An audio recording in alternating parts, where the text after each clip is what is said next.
News tonight at 6, MPD says last year's unsolved murders, like the death of Williamson basketball star Tycorey Crawford, have gone cold. That's something no family or law enforcement agency wants to hear.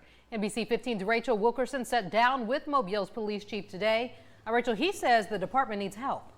Yeah, Kim and Greg, Chief Lawrence Batiste says it's time for the community to step up and speak out.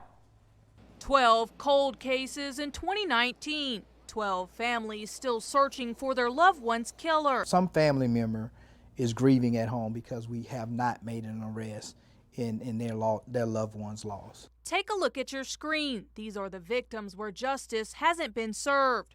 Mobile Police Chief Lawrence Batiste says the department has exhausted all active leads in all 12 cases, but he says there's still hope. They're all from the perspective of solvability today are in somewhat of a cold state.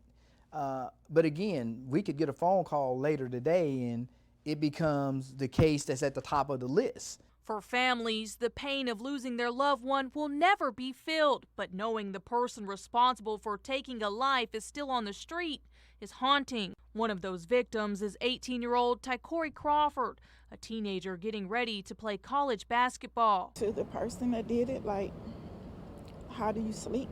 Like, how are you sleeping, and why? And 31-year-old Samuel Wilson III, a man loved by his community. I'm begging, please, somebody, please say something, please. With only 5 homicide detectives, it becomes personal for investigators, working around the clock, searching for answers. Literally, they operate on 2 to 4 hours of sleep during that time period by taking naps in the office to try to solve cases. But they're that dedicated and that committed to doing their job, and it takes a toll on their family. Chief Batiste says some cases are quickly solved, but they become difficult when there aren't any witnesses or when there aren't any matches of a person in the database from collected evidence. When we're looking at those type of cases, they're some of the most difficult cases to solve. But again, I've seen our investigators do some amazing things in whodunit cases. That's why MPD needs help from the community. Chief Batiste says someone out there has information about these cases. Speak up because your life could be at risk. If they've gotten away with murder and no one has stepped up to the plate and said they're the ones responsible, they're getting away with murder, and if they have knowledge that you might know, then you could potentially be their next victim. For all 12 cases and any other unsolved murder, there is still a $5,000 reward for information leading to an arrest.